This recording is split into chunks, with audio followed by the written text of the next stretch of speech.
SBY beda. Piye? Pawon sari pacitan Wonogiri Wonosari. Sopet gunung nanggung wis dibangun. Zamane Bapak SBY wis alus galane. Galine aku ra nyang dowo. Aku dadi Pak SBY iki yo duwe peranan. Iya, lah iya. Bahkan lebong muka-muka ketahuan. Dusun saiki wis dibangun kabupaten wis dadi kotane iku zamane Bapak SBY ya kuwi. Ya, iya kabeh diluhur iki. Wiwit ya kuwi. Pak Habibie aku duwe tembang kabeh. Iya. Nek tembange wiwit saka Pak Habibie iki jane aku wis gawe nyanyian kuwi apa nek mutange duwe jae koperasi simpan pinjam koperasi simpan pinjam BABU aku butuh uang aku jaga kemiskinan nggak padha mangan kabeh nyam kamar ikan kuwi iki gawe koperasi iki ya dijone ning tak gawe nyanyi Pak Habibie hormati Pak Habibie teknologi para muda sekolah teknologi harga mati ora bisa ditawar lagi ibu nyoto dasaring negari ayo padha ditaati jadi nek nurut Pak Habibie iso gawe motor makbul Pak Habibie juga leren apa-apa lah Pak Habibie iki iso merdekane tiba-tiba sebabnya negara jajahan gandeng pengalaman ki ora tau maca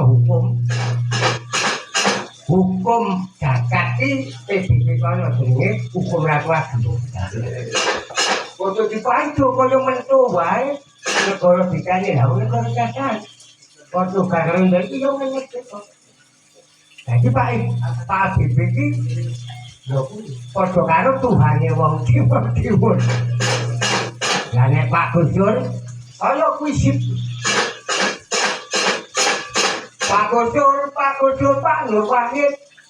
Pak Gus Dur, Pak Nur Wahid iku raja pinandika.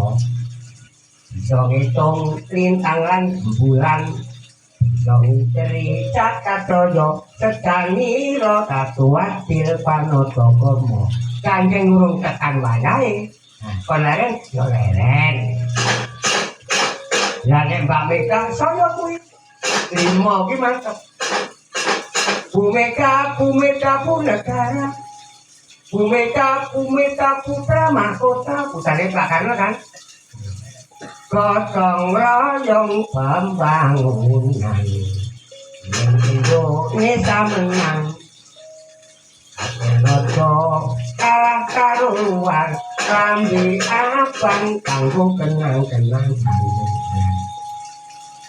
Marai kowe ra gelem nganggo klambi abang ora aku wis ora nganggo klambi abang yo ora nganggo klambi kuning ora nganggo ku yo ireng putih kowe nganggo klambi abang iki 50 juta klambimu kuwi aku wis ora mulah malih wah mulane yo dadi kere lah kabeh jenenge presiden kuwi wis suci wis ngalami suci nek ora suci ora entuk kesampiran wahyu jagat kaya dikira bakon Allah wong nggur ente terane apa betul ganti aku ana menggur aku kok ya wong iki nek sekolah kok ngene iki kebles lagi oh nek Pak SBY beda dhewe baku biyen iki saka baku besok nek wis enek ratu kuwi diarani cakra panggilangan bakal jedul Pak SBY iki nanyane iki unta undi brambang pawangmu ya trasi.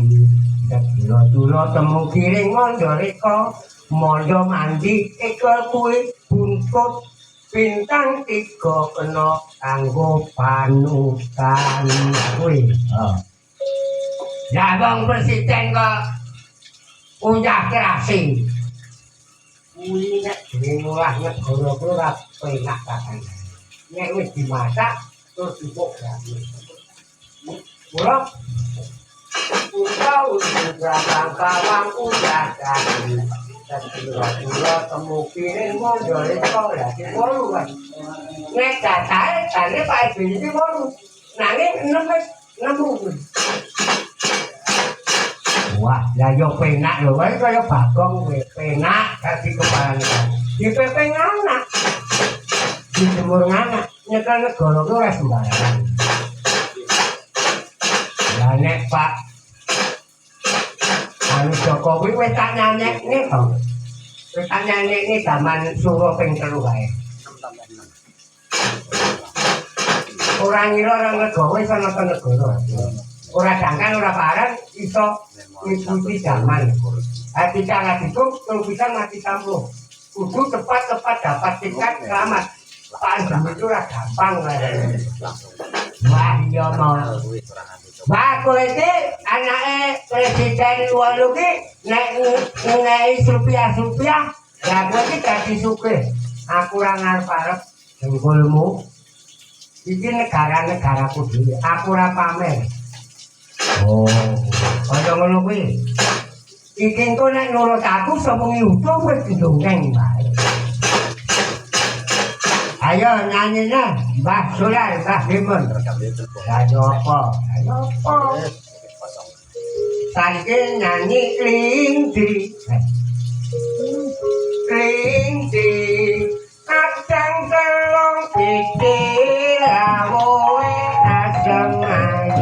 Ati tukul amane. Ati lamprono. Sama Pangka kulo tingkring ngadu ngaji dan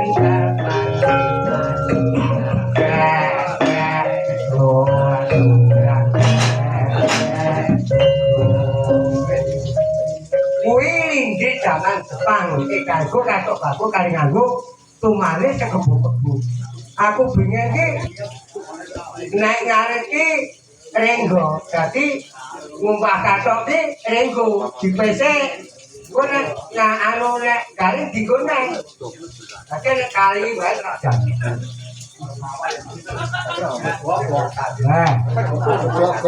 Nek lindi zaman saiki lindi ojo korupsi iki jamane ganti padha-padha andar beni padha-padha anu kepi mulat cari rasa wani ojo katuk wani kurang cukup krek doa krek bidongnya wah iya mulane iki jam pira?